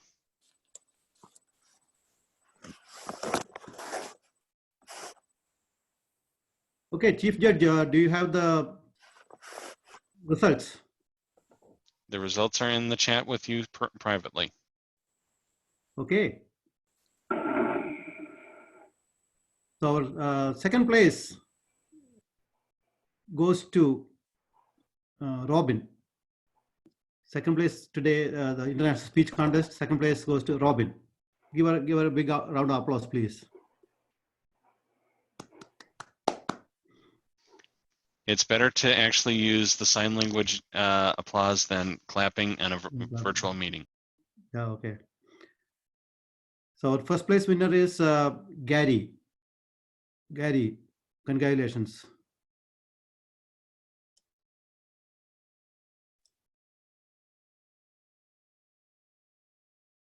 Okay, that concludes our speech contest. So thank you all for being here today, for taking time and making Toastmasters a priority in your life. One comment, Chris. I just downloaded the notification to winners off TI and opened it in Adobe, and it does let me edit it. I've tried it on both my computers here, and it's not letting me edit it at all. It doesn't like you. No, it doesn't on either computer. So it eighth layer of the OSI model for us IT guys. The layer that operates this and the keyboard. So now, did you tell you on the right of it where it says open in Adobe on the download itself on the screen from TI? Did you click on that, or did you try using your own Adobe? Because I clicked on the one on the right and it worked fine. I've tried both, and it's not letting me do that. So okay. And that may be an opportunity for folks, just to let you know, who are watching the recording and have not fallen asleep so far, that this is a opportunity potentially. You may not have that issue. You may have the issue. Well, since it's something that's going to be passed up to the next level, it's not that big of a deal if you have to print it and scan it. Yep. So, Gary, you are not advancing to anywhere. Congratulations on winning the mock contest here. Thank you for participating, Robin, as well. Once again, you're not going advancing anywhere either from this contest. It's just, this is a practice run for our district and a practice recording. We're going to take the recording of this particular mock contest and all of the stuff that you've heard throughout this entire presentation and put it up on the D54 YouTube channel. And we're also going to put it up on our District 54 website for reference later. And folks will be able to refer back to this in the future. And we greatly appreciate everyone's time and patience and willingness to sit on this for so very long. Are there any final questions that anyone has about how to conduct an area or division speech contest virtually? Now that we've seen one, we've practiced one, and we've done one in our district.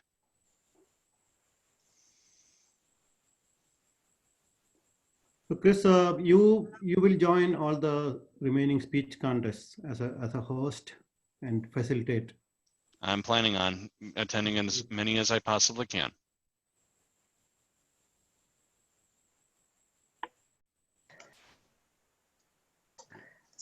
So Chris, if when you are in attendance, then are you going to be the one controlling the movement into rooms and things like that? We can assign someone as a co-host and show people how to do that if they'd like. Okay. Who's going to make that decision? We'll talk with whoever the contest master is. So area directors, this would be an opportunity for you to decide who you want pushing the strings or pulling the strings in the background. Trust me, I've got no strings on me.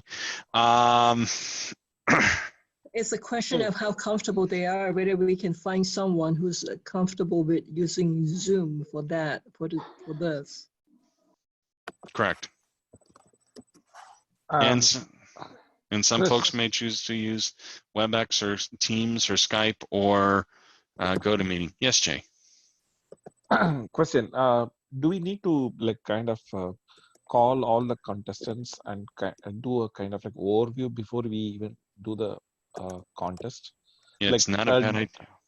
Yeah, a day before or like maybe a couple of days before, just for them to get an idea about Zoom and probably tell them about all the points that we need to tell them about, like especially about the headphones and positioning their camera and make sure like they're in a quiet place and all the stuff.